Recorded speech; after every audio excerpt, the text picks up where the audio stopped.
you like this story, hit the like button and please subscribe. I will try to make a new story each week. Help support the channel with Patreon. Monster Hunter John. Surprise. Hi there, your friendly local monster hunter here. You can call me John and I hunt monsters.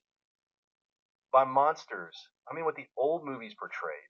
Werewolves, vampires, and the occasional creatures of the forest and swamp. You're wondering about some others? Well, let's put things in their proper order later. Just how did I become a hunter? That is a story of stupidity where I let my little brain do the thinking more than the one in my skull. I was 22 years old, waiting to find my way in life. I was just working at a burger place to make money, but nothing really major. That particular night was open mic at our local joke bar. Having nothing else to do, I went down to see the local comedians. It was bad. About halfway through, I had to go to the bathroom, and as I walked by, I made eye contact with a gorgeous redhead. I will admit, I am not that much of a looker and did not figure I could score with her, so I went on in without thinking much of her. I came back out, and she was still there. White, long sleeve shirt, filled out too, if you know what I mean. Black dress formed around a nice backside. Our eyes locked, and we exchanged smiles. Green eyes. I had never seen anyone with green eyes before. I went over and introduced myself. She said her name was Rebecca. Her eyes. That's all I could look at. Somehow, looking into those eyes was it was hard to look elsewhere. We started talking for a bit. I offered to get her a drink, but she said no and wanted to know if I wanted to leave. Did I say she was gorgeous? Did I mention her eyes? It was like she could look into my soul wherever those eyes went. I had to follow. I took her up on her offer and we left. She gave me a fast kiss and then we climbed into my car and went to a mall parking lot. You know, the back area where the lights were few and other vehicles even fewer. It was after 11, after all. So here we were, no one around us, somewhat dark, and we started to make out. Then, before I could even loosen my shirt, a red sports car screeched up next to us, and two people got out. One guy opened my door and yanked me out. On the other side, another guy pulled out Rebecca. Before I could say anything, I heard a chunk sound from across the car.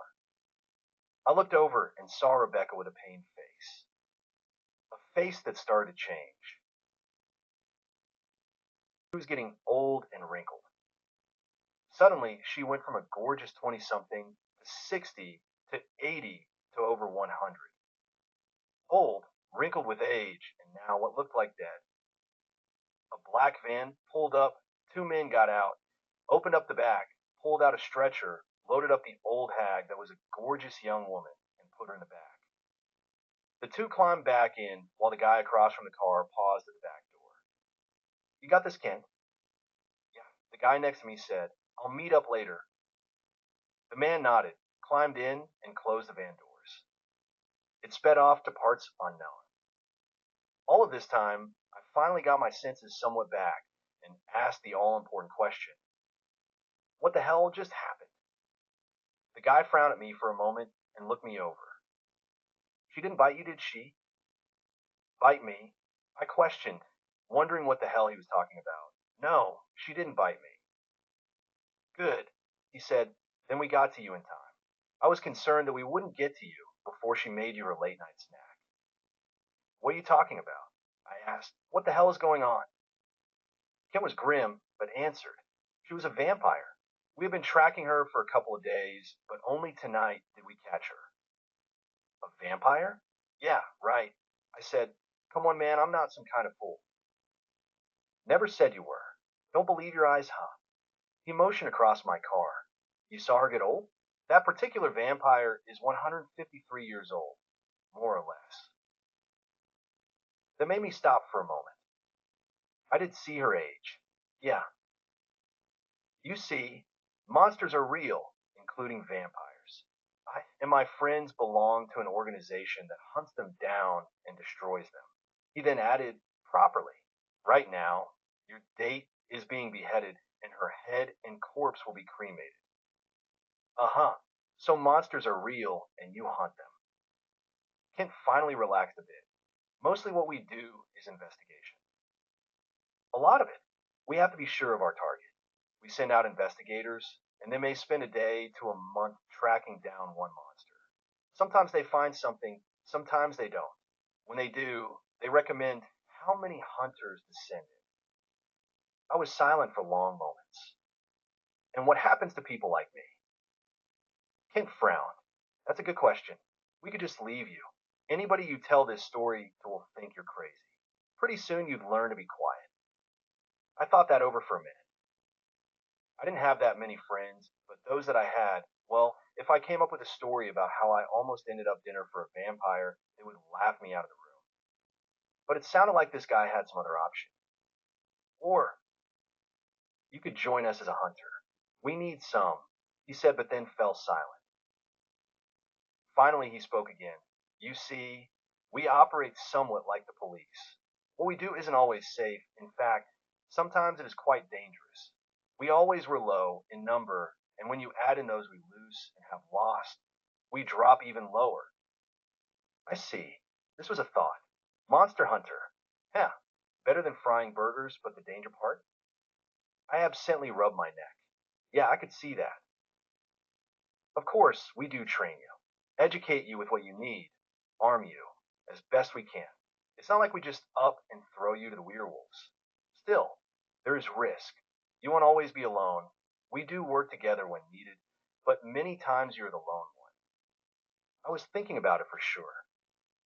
I needed more information though. What kinds of training? What kind of weapons? Do we hunt vampires with wooden stakes? Kent saw my hesitation.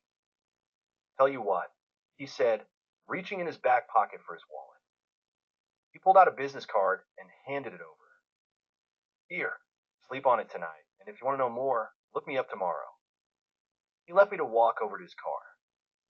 He looked at me before climbing in and taking off, leaving me to stand there alone.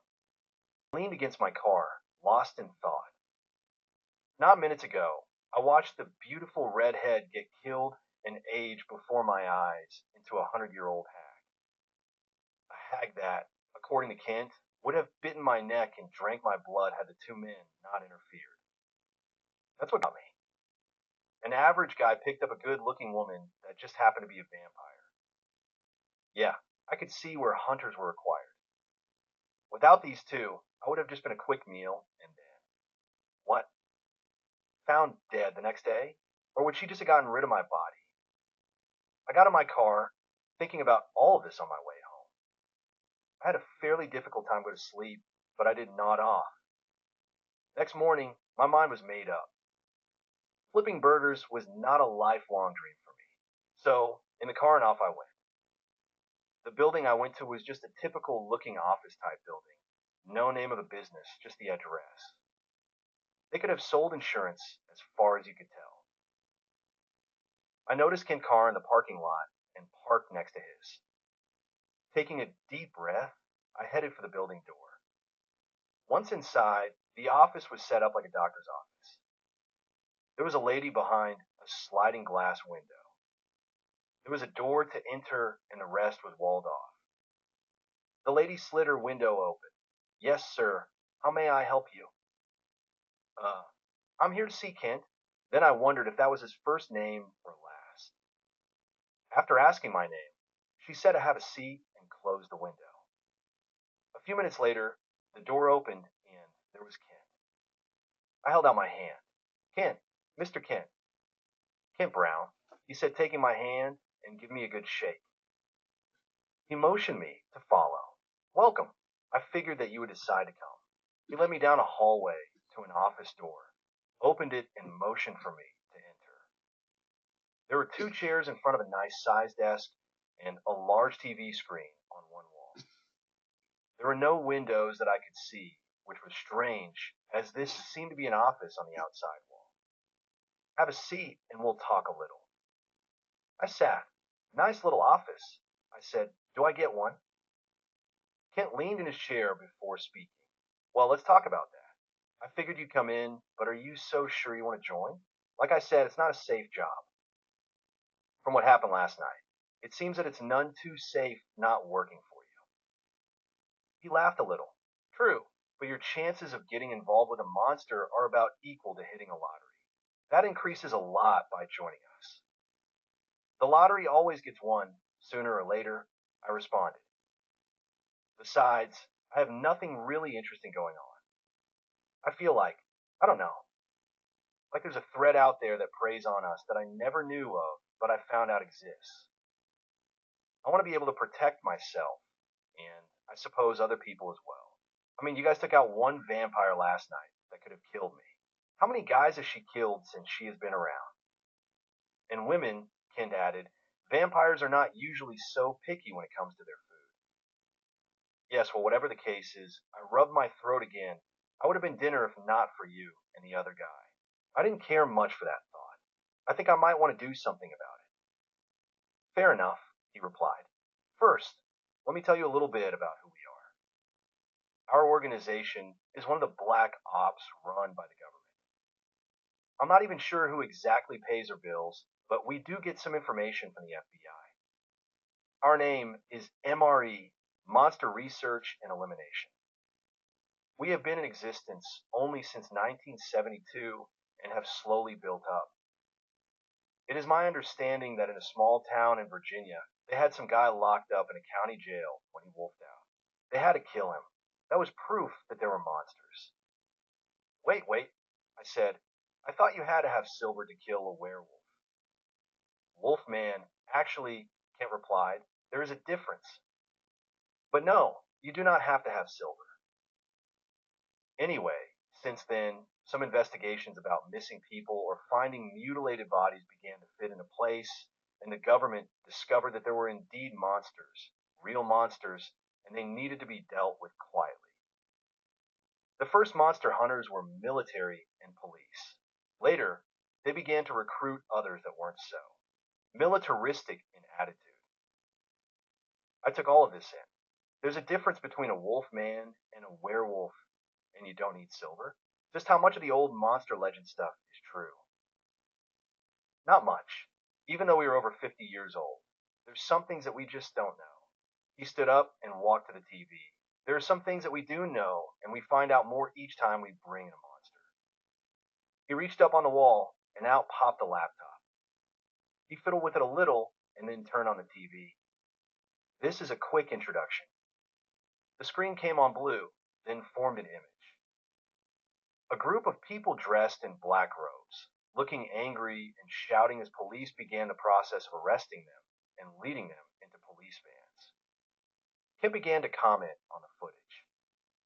So-called witches and Satanists are merely people that are misguided or misled. They don't really have any powers, well, other than drugs and dominance over weaker minds. Even when they start doing human sacrifices, they really don't fall into our purview. We turn them over to the police and let them handle it. Oh, we supply the information they may need, but otherwise, we leave them alone. The TV changed pictures to show people working in a field. Sugarcane, I think.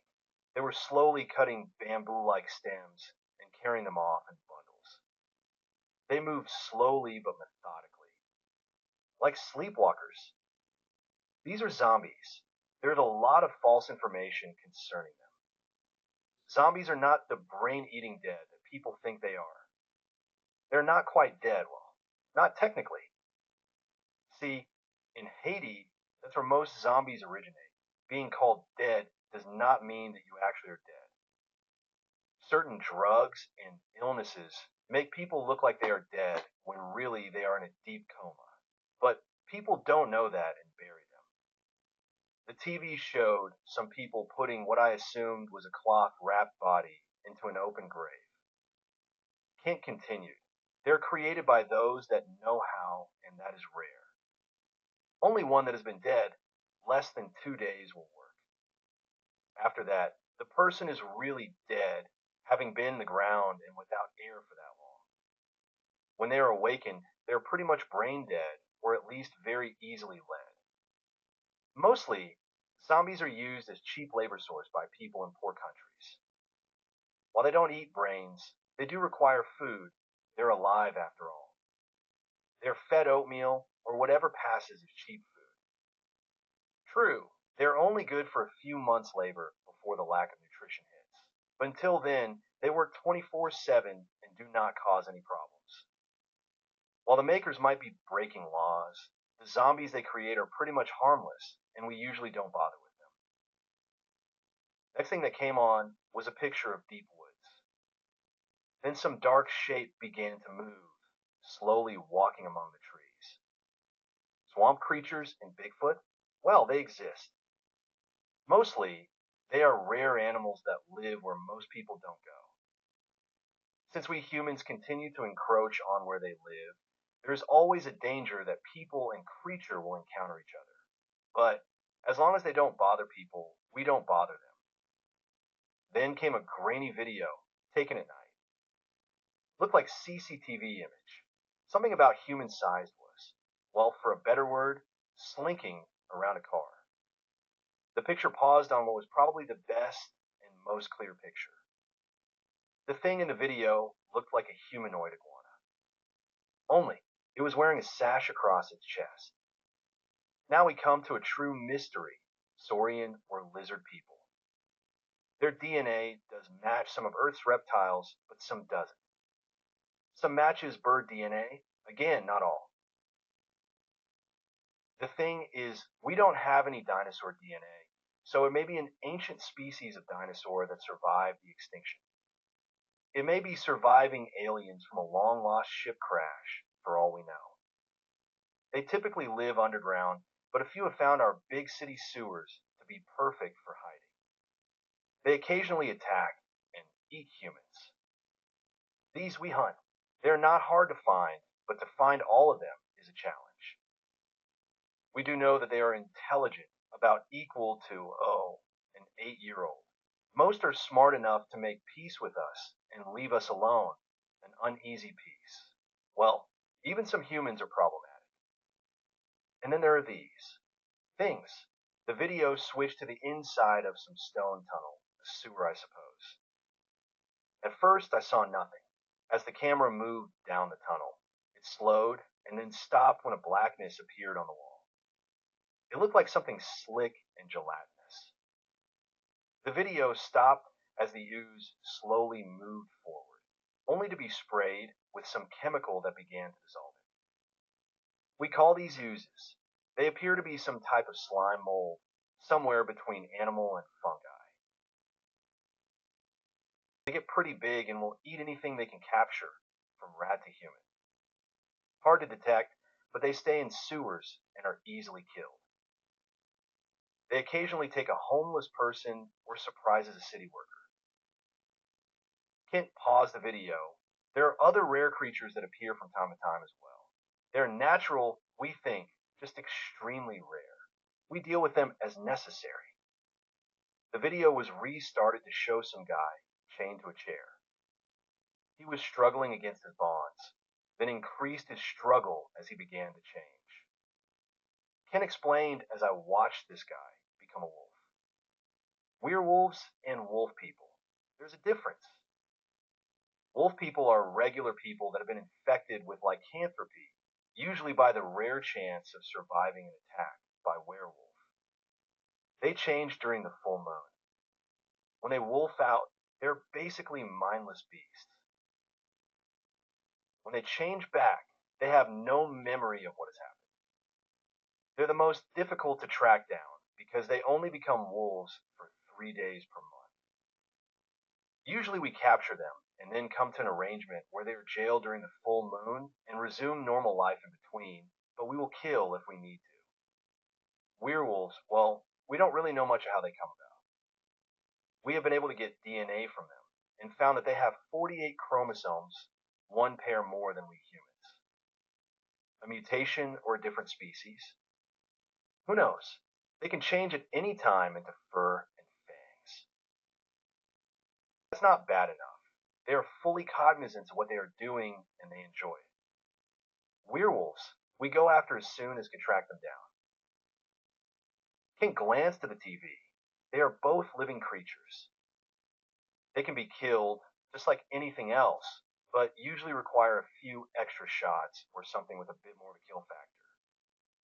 A 9mm will drop one, but something more like a 45 or 50 caliber is better. They are very strong and agile, with heightened senses. Werewolves, even more so. All in all, very dangerous to hunt. Normally we work in pairs, or more to take out a werewolf. The screen then showed what looked like a regular person in a jail cell. The person was a little paler than normal, but that was it. Then, off screen, someone handed him a bag of blood, the type a hospital uses. Without hesitation, he tore off the top and started to drink heavily. In a couple of minutes, the bag was dry and he waited for another. Vampires are our main problem, Kent said, pointing to the man on the TV. Yes, these bloodsuckers actually live. There are two kinds of vampires. Some are people with a blood fetish. They drink blood and think they are vampires. These people go to the psycho ward. The second kind are real vampires. They drink blood and are alive in the sense that they breathe air and consume blood, but that is basically it. The screen showed the same man being run through a series of physical tests. Weightlifting and running on a treadmill. They're stronger than humans, more agile and faster. And their weaknesses? I asked, sunlight, steaks and heart crosses. Huh, can't laugh slightly, I wish. They have an allergic reaction to sunlight, but can exist during the day if they take precautions. In fact, some are quite operative during the day in office buildings with no windows or shades closed. I glanced at the wall where there should have been a window. Kent noticed my glance. Good job, but no. None of this building's windows actually open into an office. All of them have high-resolution TV screens with office workers being shown. It wouldn't do for someone to look in and see what really goes on in here. Back to the vampires, Kent began again. They cannot change into things like bats or wolves. Holy objects have no meaning to them except for silver. They do have bad reactions to silver, and it will burn their skin if they come into contact with it. They have no adverse reaction to garlic, wolf's bane, or holy water. Now, not all vampires are evil.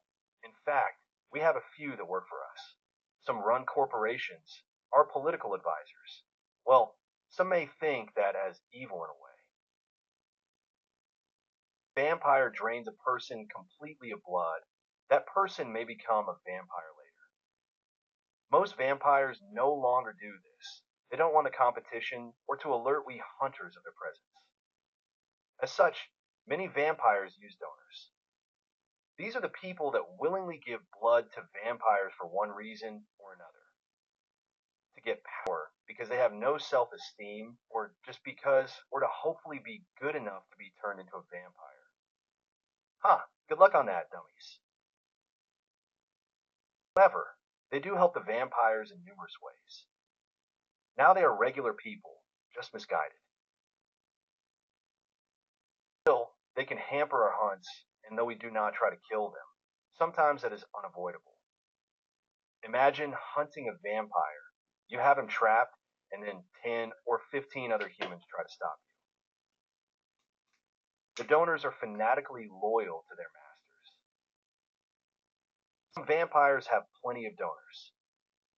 They're not truly evil, just trying to exist. As long as their needs are met, they're fine.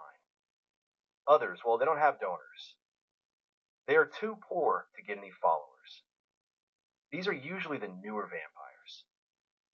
Some are smart and take only what they need. They don't drain people completely and just drink from a few victims. By the way, the two little puncture marks on the throat? Nope, they bite, and I do mean bite in a non-lethal place like the shoulder, but they have to draw enough blood to drink. This usually means tearing into somebody pretty bad. Others get a bloodlust of a sort and kill each time they drink, often tearing out the throat of who they feed on to prevent them from rising. That's why the smart ones eat raw meat or have donors. The girl I was with? Yes, she was one of those without donors. We had been trying to track her down for over a week. She normally drank from two or three people, leaving them alive, just forgetful. Vampires have a hypnotic stare. Yeah, I know. Well, sometimes I get a bloodlust or get in a hurry. She killed two people this week. Who knows how many since she has been a vampire. Anyway, we tracked her down and finally stopped her. I frowned a little, remembering last night. And just how did you do that? A wooden stake in a heart. Oh, killing a vampire is not that hard. Like a werewolf, sometimes you have to use some larger caliber weapons. A standard 9mm will work. You may have to shoot them 4 or 5 times. A stake through the heart. Any stake through the heart will kill them. If it is not an automatic kill shot, don't think you killed it. We had one that came back after 3 days. We thought we had killed it. We even hit the heart. That taught us a lesson we never forgot. Beheading or cremation is necessary to make sure that the vampire will stay dead. But just what is a vampire? I asked. I mean, are they like werewolves and have an extra chromosome or what? Kent turned off the TV and sat back down without answering. He leaned in his chair for a minute. To tell the truth, we don't know. Even though we have some vampires working with us, DNA checks out. All we know are the results. Something has affected their biochemistry. They cannot produce certain blood factors needed for survival. They get what they need from blood or raw meat. Their digestive system is geared for digesting it and not much else. The closest we have been able to figure is that they suffer from some type of virus. It's not genetic because on occasion, they can pass vampirism onto another.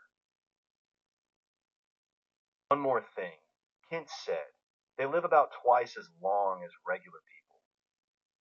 About 200 or so years. He fell quiet in thought. Imagine the history they know. It's like burning a history book when we kill one. He paused for long moments. Still, we do what we have to. We sat there in silence for long minutes. I let what I just learned soak in. It had been a quick introduction to the things that haunt the night, but it was enough. Had I made the right decision? Should I risk my life going after these things?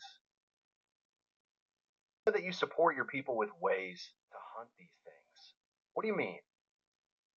Ken stood up. Come on, and I'll show you.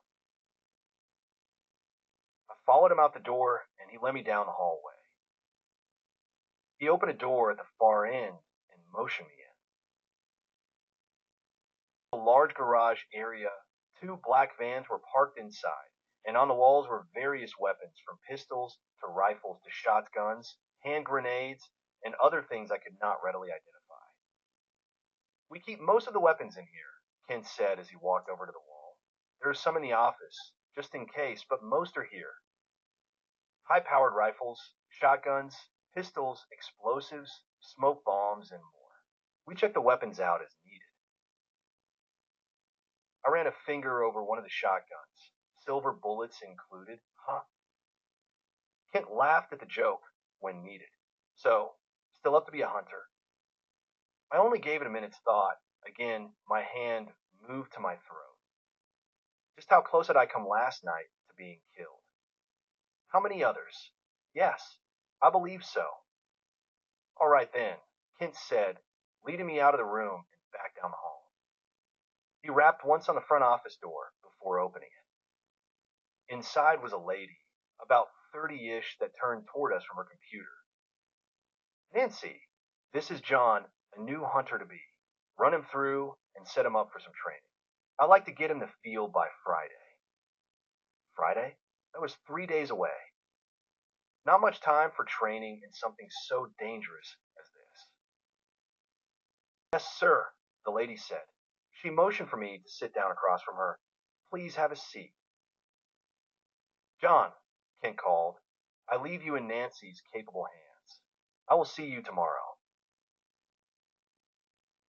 I left, and for the rest of the day, I was filling out paperwork, had my picture taken for an ID card and concealed carry, A physical was set up, and I was to come the rest of the week for training. Next day, I reported to the office and was shown in. Kip met me at the door. He stretched out a hand for me to take. "How are you this morning? Any last-minute choices?" "No," I replied, ready to go. "Good. Tell me, have you ever shot a pistol before?" "A long time ago," I replied, "when I was growing up." "Very well then.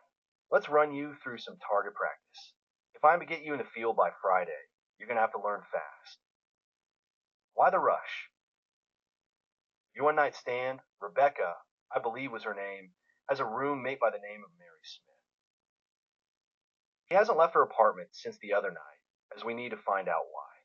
Thought it might interest you." Kent shrugged. "If not, I can send someone else." "No, no," I said.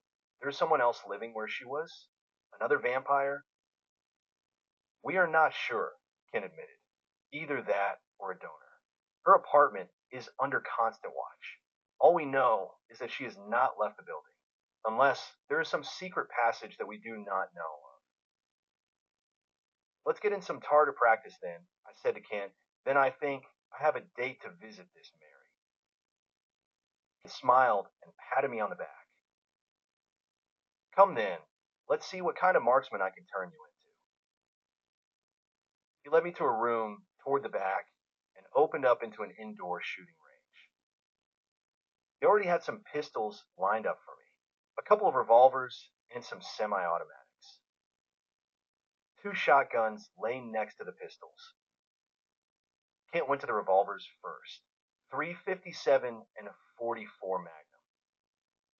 Heavy guns, but they get the job done. He moved to the semi-automatics. 9mm is light, but has 13-round clips, 45 caliber, another 44 Magnum, and a 50 caliber. Again, high caliber. We want to knock down as soon as possible. One shot if you can. Kent picked up the 9mm. Most of these creatures are stronger, faster, more agile than humans. They also have a strong constitution. That means that what would be fatal to us is not necessarily fatal to them, or at least not immediately. Remember when I told you about the vampire we thought we had killed? Shot in the heart and gut. Found out the bullet went clean through the heart. Healed up in 3 days. Even a headshot is not a guaranteed kill. Kent looked down the firing range, a human target about 20 feet away. He quickly unloaded the clip. 6 shots to the head and 6 where the heart was diagrammed. Any other shot placement is fairly useless. It might slow them down, but not kill. "I'll remember that," I said, picking up the 44 Magnum Auto. Kent quietly laughed as he reached down to grab the pistol from my hand.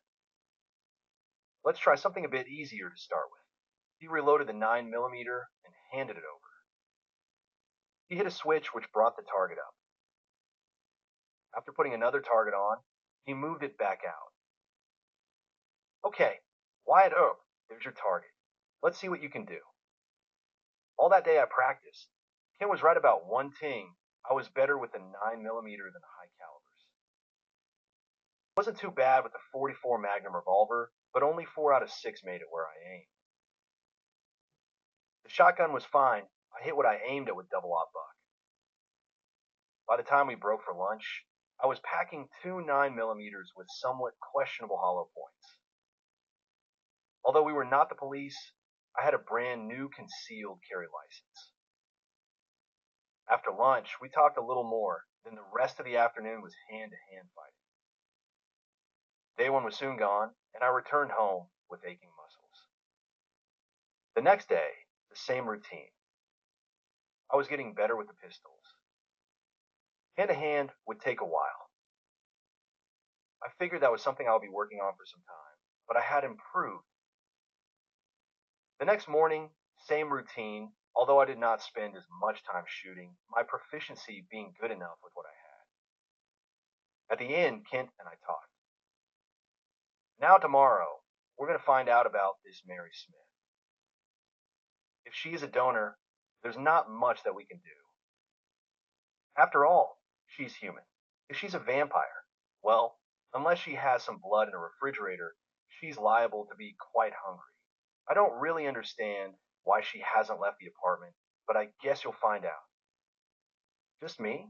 I mean, I might be a decent shot, but can't wave a hand. No, I'll be on Hand and Larry. He was the one with me the other night. We'll be waiting outside in case you need us. You'll be wearing a microphone so we can hear what's going on. And how do I approach her? Just walk up and say I'm delivering pizza or what? Delivering pizza will work. Accidentally getting a wrong address will explain why you are there. If we turned you into a delivery person, she may question that. Besides, the odd pizza delivery person will be a more tempting target. A tempting target? Yes. Well, who would miss a pizza delivery person? They could just quit on the spot. Other delivery people, they would have a truck full of stuff that needs delivered. They would be missed. I thought on this and figured Kent knew what he was talking about. A pizza delivery guy wouldn't be missed that much. Okay, about what time? Probably close to dark, around 7 or 8 o'clock. Meet here, as usual, tomorrow, and we'll get you set up for tomorrow night. For now, I suggest you head home and get a good rest. Tomorrow, you go on your first hunt. The next day, I went to the office. I was told that Kent was in the garage where they kept the black vans. Going back, I opened the door and saw Kent with 5 other guys. He waved at me when I walked in and motioned for me to come over. John, this is the night crew that has been watching the apartment that Mary is in. I thought you may want to talk to them before they go home. They introduced themselves: Richard, Dan, Carl, George, and Ben. They looked tired and ready to go home. I got one question at the moment, I said to the group. You say that this Mary Smith has not left the apartment she is in. Has anybody gone in? No, Dan answered. No one in or out. We've been watching the place since Sunday, George said, when we discovered it was a vampire hideout. Other than the redhead, we've seen nobody. The day crew reports the same. We understand that there's someone else in the apartment from neighbors and the lease, but nothing of late. Well, that's all I know to ask, I said. I guess I just have to find out on my own what's going on. Kent nodded and let the group leave. Not much we can do until later. If you want to take the rest of the day off, or whatever, you can. I can show you the lounge area as well. That sounded interesting. I have yet to go there. Let's go to the lounge for now. Kent pointed the way, down the hall to the left to another corridor and 3 doors up. The lounge was good size. A full couch, 2 reclining chairs, a table in the middle line with 12 chairs.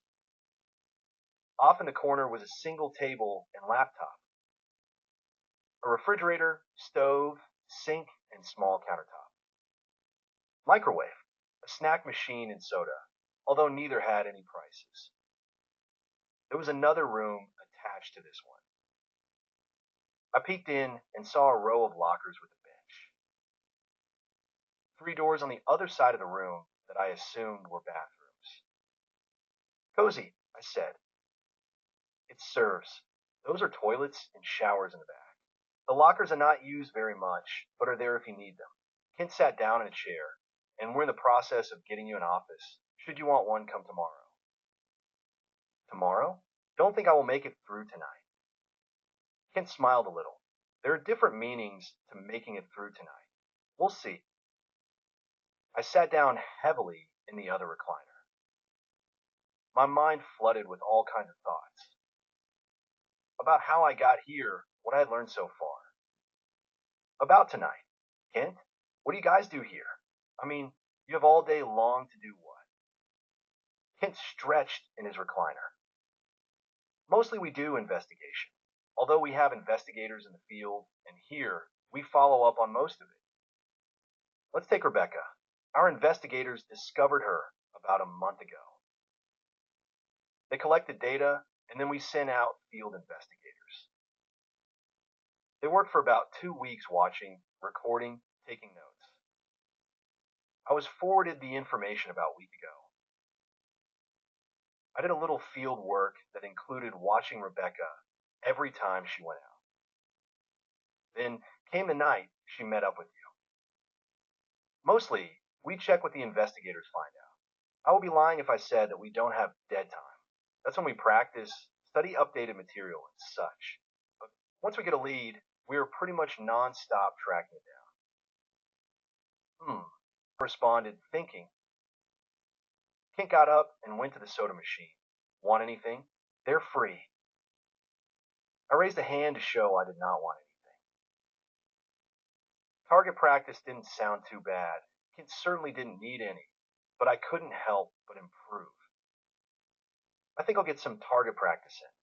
Can't be too careful. Kent got a Coke from the machine. You know where to go. I'm going back to my office and get a few things ready for tonight. Just be ready to go at 6. Kent left me alone in the lounge. I stayed for a few minutes, then got up to do some target shooting. By this time, I was fairly accurate with the 9mm. I wanted to try the 44 Magnum. Unfortunately, it was still a bit too much. After 20 minutes or so, I decided to go on home and come back later in the evening. I arrived back at HQ 15 minutes before 6. I was told that Kent was in the garage and headed on back. He was there with Larry. They had an outfit for me from King's Pizza. A pizza box with a pepperoni pizza in it. I raised an eyebrow at the pizza. It won't matter if it's cold or not, Larry said. You're not really delivering a pizza to someone that ordered one. What about your weapons? Kent asked. I pulled 2 9s out. The full-sized pistol I hid in a holster at my side. My second pistol was much smaller, only 6 shots. This I wore my ankle. Both are loaded with hollow points. Good.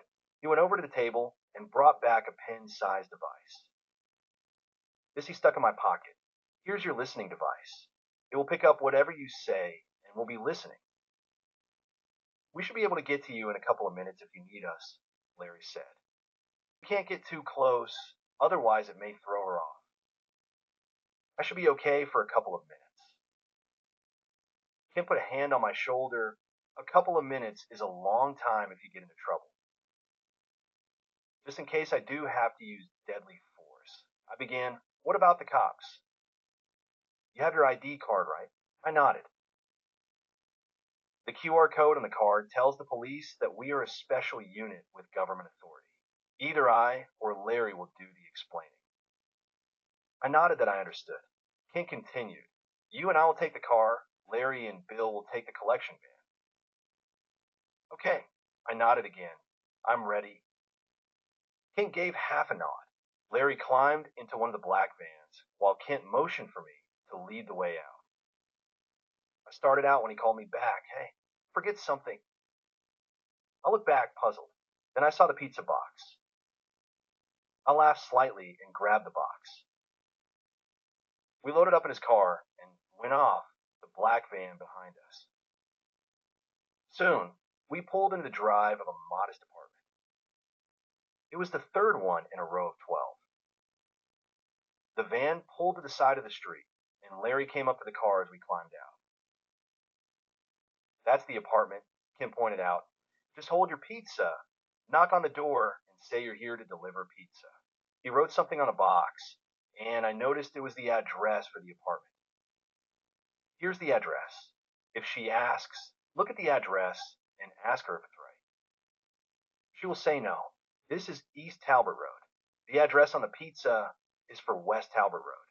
Simple mistake, but you have no time to make it across town to deliver the pizza, so it's free if she wants it. Got it, I said. Anything else? You just have to play it by ear. Remember, she may or may not be a vampire. If she is, she's probably pretty hungry right now, so be on your toes.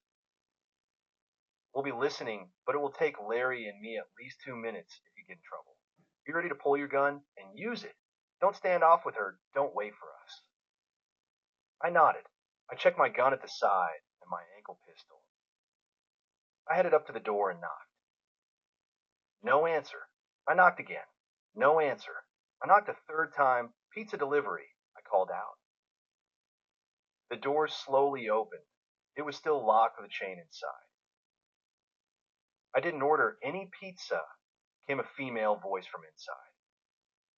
"This is 3B Talbot Road?" I asked. "Yes, but I didn't order a pizza." "Well, I have a large pepperoni for 3B West Talbot Road," I said, "already paid for by whomever called it in." "Ah, hold on a minute," came the voice inside. The door closed, and I could hear the chain being undone. The door opened again to reveal a woman in a wheelchair. Pretty about 25 or so, and she was missing her right leg below the knee. "You're on the wrong side of town," she explained. "This is East Talbot." "Oh, great," I said, doing my best to look like a disappointed driver. I didn't know there was a West or East. Guess that's why they actually wrote it on the box. Been nice if someone had actually said something to me. "I'm sorry," she said kindly. "Look, it's too late for me to run across town to deliver this. It'd be free anyway. Would you like it?" Well, okay. Come on in and set it on the counter." She moved her chair to the side so I could walk past. I heard her close the door again, and I thought I heard her lock it, but wasn't sure. I looked around as I walked to the kitchen. "Nice apartment," I said. "I live in a little one. One bedroom, small kitchen, and even smaller living room. This was a nice apartment. Big couch, coffee table, big kitchen, dining room. Must have cost a pretty penny. I could never afford something like this, but then again, I wasn't getting paid what I was now. Thanks. I share this with my roomie." She paused, "although she hasn't been back for a few days. She hasn't called either. I'm worried about her." "I'm sorry," I replied, setting the pizza down. "She hasn't called you?" She wheeled in next to the couch and hefted herself up and out of the chair. She wheeled in next to the couch and hefted herself up and out of the chair to one end of it. "No, I'm kind of worried. Please, have a seat unless you're in a hurry." I looked at my watch, then smiled. "Not at all. I'm due a 30-minute break anyway." I moved to the opposite end of the couch and sat. "My name is Mary, by the way." "I'm John." She scooted over a cushion closer and extended a hand. "I'm glad to meet you." I took her hand. Such a nice greeting. I didn't expect this from such a beautiful woman. I found myself looking in her eyes. Dark brown, match her hair. I looked at her a bit more closely. Full lips, though a bit pale. She was definitely a woman, filled out to the right proportions. And her eyes, hard to look away. She moved next to me, still holding my hand. "Tell me, John," she said seductively now, "what are you doing tonight?" "Nothing," I blurted out. She turned my hand over and kissed my wrist. She started moving up my arm. "How about a little loving?" Yeah, I wanted to kiss her so badly right then, but I shook my head as if clearing some brain fog. Let me go to the bathroom first." "No," she screamed as she lunged for my neck. I managed to shove her backwards onto the coffee table, but it was all I could do it. Ken was right, these things were strong. Before I could pull a pistol, she was back on top of me, trying to get a good bit at my neck. We struggled and fell on the floor. I couldn't budge her, no matter how I tried. I reached up with my left hand and grabbed the couch cushion. Somehow, I forced it between us. At least had a temporary shield, but I was blocked from grabbing my pistol by the coffee table.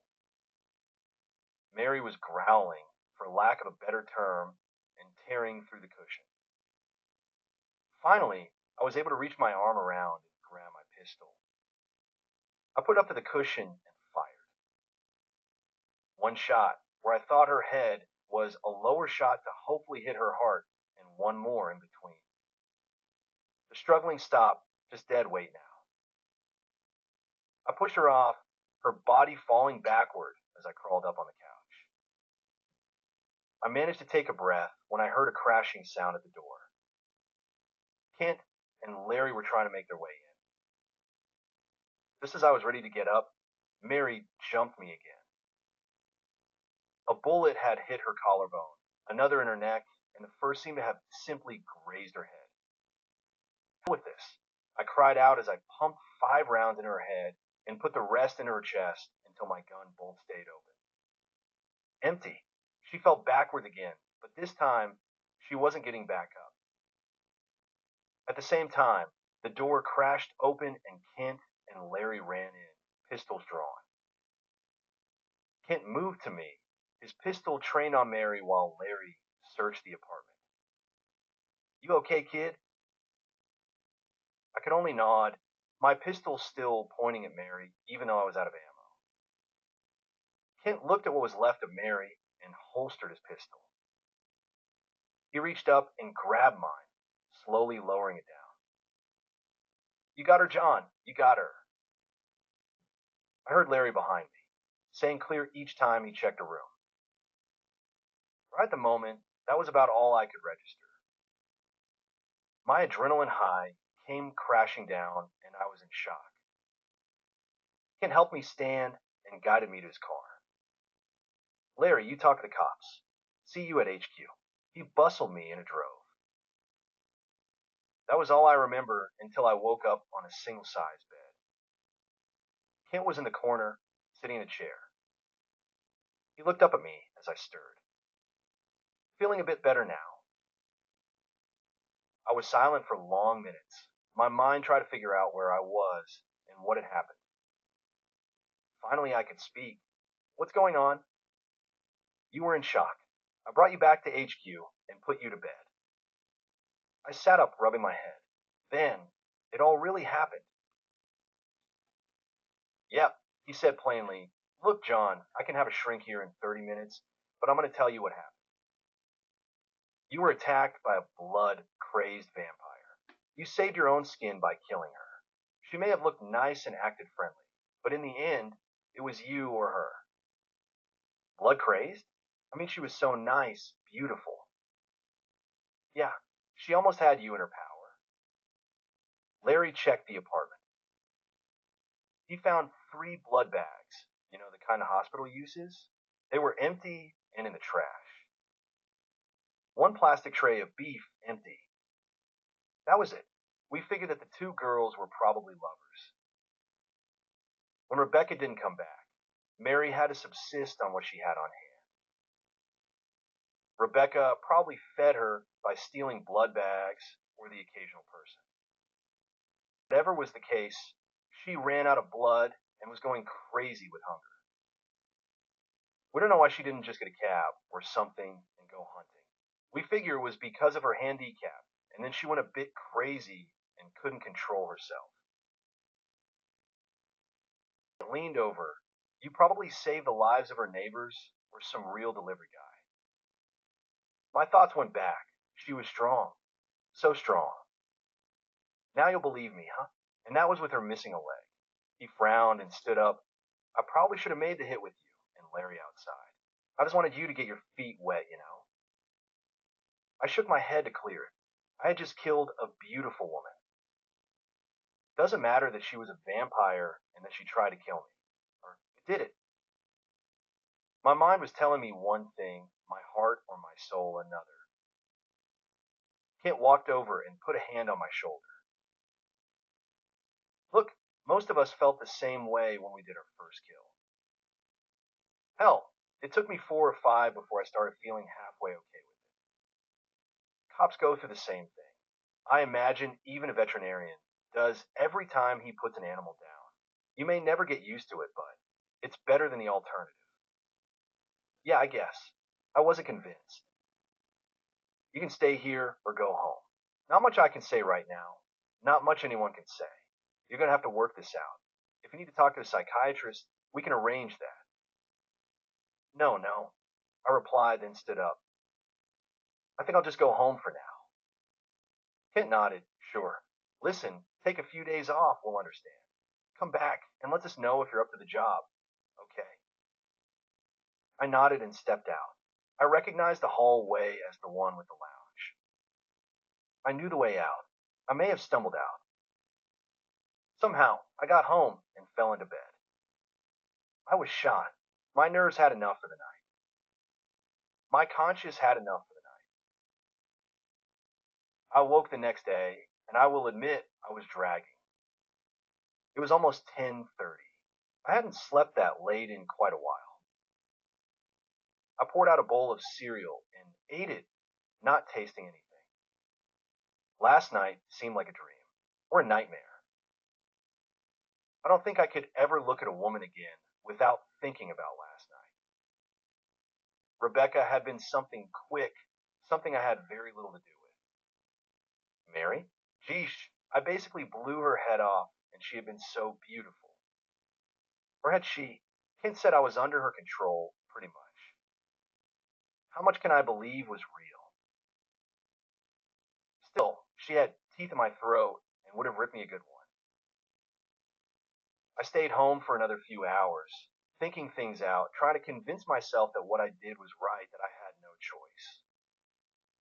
Finally, I drove into work. I went to Kent's office, but found him having an online conversation with someone. He motioned for me to sit down as he finished up. He stared at me for a long minute. Rough night, he said. It wasn't a question, he knew. Yeah, still can't straighten everything out, but I want to stay. I might not be able to handle vampires for a while, though. Kent smiled. He motioned to his computer screen. Are you up for a trip to Louisiana?